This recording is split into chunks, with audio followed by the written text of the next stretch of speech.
혹시 누군가로부터 모욕적인 말을 듣거나 부당한 대우를 받았던 적 있으신가요?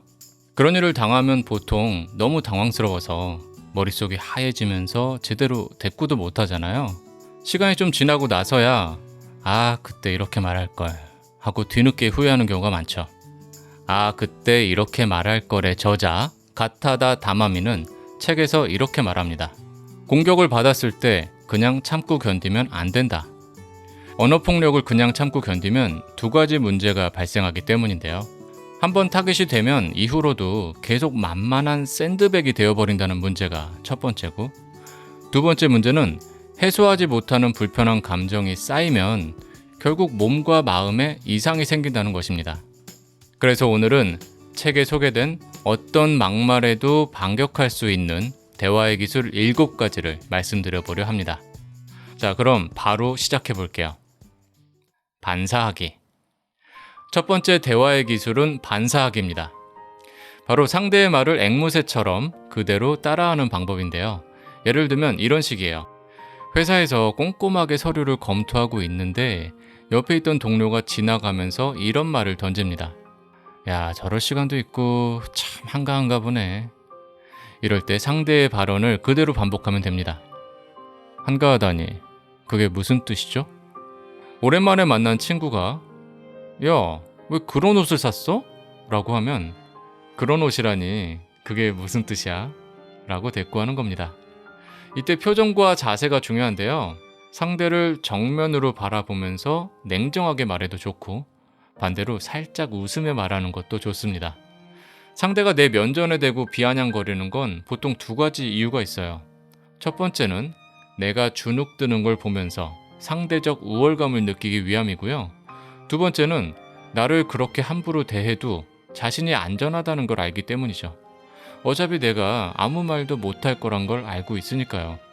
그래서 그들의 이런 기대를 깨뜨려주는 게 핵심 포인트인데요. 한가하다니, 그게 무슨 뜻이죠? 이렇게 정색하고 말하면 뜻밖의 반응에 상대는 당황하게 됩니다. 야, 그런 옷이라니, 그게 무슨 뜻이야? 이렇게 웃으며 얘기하는 건 그런 말에 난 상처받지 않는다 라는 메시지를 전달하는 것과 마찬가지예요. 나로부터 원하는 반응을 얻지 못하면 오히려 상대방이 기분 나빠지게 됩니다. 사오정처럼 반응하기. 대화의 기술 두 번째는 사오정처럼 반응하기입니다. 이 책을 번역하신 분이 타이틀을 재밌게 붙이신 것 같아요. 나라라 슈퍼보드의 사오정이 항상 말귀를 잘 못 알아듣고 엉뚱한 소리를 하잖아요. 딱 그렇게 하라는 거죠. 상대의 말과는 전혀 다른 화제를 꺼내서 상대의 말을 무력하게 만드는 방법입니다. 이는 위에서 내려다보는 태도로 나를 깔보는 사람이나 나를 마치 감정 쓰레기통처럼 여기고 나에게 온갖 부정적인 얘기만 해대는 사람에게 아주 효과적인데요. 예를 들면 이런 식이에요. 친구가 기분 나쁘게 야, 그것도 몰라? 바보 아냐? 라고 하면 와, 그러고 보니 오늘 날씨가 참 좋네. 분명 비 온다고 했었는데. 라고 한다거나, 자꾸 전화해서 가족들이 어떻고 회사가 어떻고 불평만 쏟아놓으면 그래, 그렇구나. 그나저나 요즘 넷플릭스에서 굿 파트너 재밌던데 혹시 봤어? 이런 식으로 전혀 관계없는 얘기를 꺼내는 거예요. 이렇게 몇 번 반복하다 보면 상대방은 기대하는 반응을 얻지 못하게 돼서 힘이 빠지고 알아서 떨어져 나가게 됩니다. 화살 피하기. 대화의 기술 세 번째는 화살 피하기입니다. 자신의 말이 맞다고 집요하게 밀어붙이는 사람들이 있죠. 소위 꼰대 소리를 듣는 사람일 경우가 많은데요. 이런 사람들과는 정상적인 대화가 거의 불가능합니다. 애초에 자기 주장만 할 뿐 다른 사람의 얘기는 아예 듣질 않으니까요. 이런 사람들을 만났을 때는 최대한 대화를 빨리 끝내는 게 상책인데요. 화살 피하기는 이럴 때 아주 효과적인 방법입니다. 예를 들면 이런 식이에요. 이래서 요즘 것들 안 된다니까. 생각이 없어요, 생각이. 네, 무슨 말씀 하시는지 알겠고요. 전 이제 그만 가보겠습니다. 화살 피하기는 똥이 무서워서 피하는 게 아니라 더러워서 피한다는 속담을 떠올리면 딱 맞습니다. 한 단계 위에 서기. 다른 사람을 공격하는 사람은 기본적으로 자존감이 낮은 사람입니다. 스스로 높이 올라설 수 없으니까 상대방을 끌어내리려는 거예요. 그렇게 괴롭히고 망가뜨려야만 상대적 우월감을 느낄 수 있는 거죠. 그래서 이들은 다른 사람들이 자신의 말에 상처받고 힘들어하는 모습을 보고 싶어 하는데요. 그런 기대를 절대 충족시켜주지 않는 게 중요합니다. 오히려 그들이 그런 식으로밖에 할 수 없는 불쌍한 사람이란 걸 알고 있으니까 한 단계 위에서 내려다보면서 여유 있게 대응하면 됩니다. 이게 바로 네 번째 대화의 기술, 한 단계 위에서기인데요. 만일 상대방이 흥분해서 화를 내면 이렇게 말하는 겁니다. 지금 너무 흥분하신 것 같아요. 말씀이 좀 빨라서 잘 못 알아듣겠는데 천천히 다시 한 번만 말씀해 주시겠어요? 이렇게 차분하고 냉정하게 대응하면 됩니다. 기대하는 반응을 보이지 않으면 끝이에요.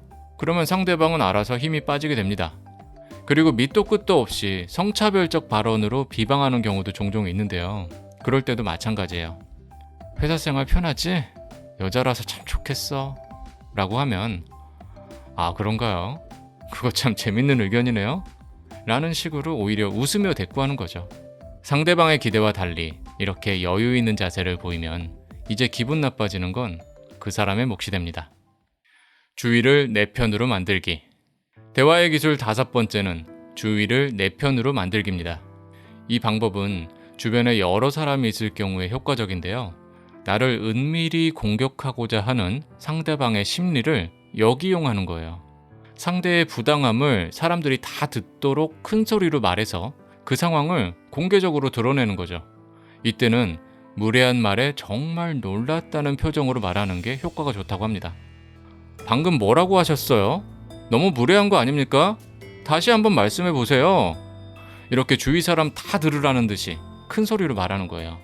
뜻하지 않게 사람들의 이목이 집중되면 상대방은 당황스러워서 위축되게 됩니다. 직접적으로 감정 전달하기. 가까운 관계에 있는 사람과 말싸움을 하게 되는 경우도 종종 있는데요.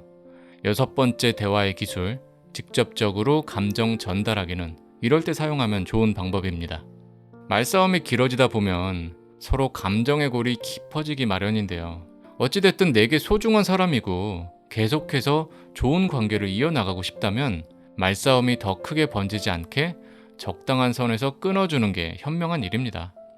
이럴 때는 상대에게 직접적으로 감정을 전달해보면 좋습니다. 나 지금 그 말에 상처받았어. 그래도 널 미워하고 싶지는 않아. 그러니까 그런 말은 하지 말아줘. 이렇게 더 이상 공격할 생각이 없다는 의사를 밝히는데도 집요하게 계속 공격하는 사람은 많지 않다고 합니다. 시간이 좀 지나고 흥분이 어느 정도 가라앉으면 갈등이 쉽게 풀리기도 하잖아요. 그런데 오히려 감정이 크게 상해버려서 관계 회복이 어려워지는 경우도 많습니다. 그러니 가까운 사람과의 말다툼이 생기면 직접적으로 먼저 감정을 전달해 보시길 바랍니다. 지금까지 어떤 막말도 여유롭게 받아치는 대화의 기술 6가지를 함께 살펴봤습니다. 빠르게 정리해 볼게요. 첫 번째, 반사하기는 상대의 말을 그대로 되돌려줘서 상대의 힘을 빼는 기술이었죠. 두 번째, 사오정처럼 반응하기는 전혀 다른 화제를 꺼내서 상대의 말을 무력하게 만드는 방법이었어요.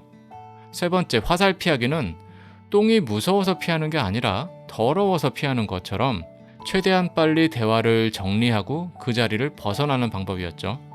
네 번째, 한 단계 위에 서기는 상대의 심리를 훤히 들여다보고 여유 있고 의연하게 대응하는 기술이었습니다. 다섯 번째, 주의를 내 편으로 만들기는 다른 사람들 다 듣도록 큰 소리로 대꾸해서 상대방이 더 이상은 나를 은밀하게 괴롭히지 못하도록 하는 거였죠.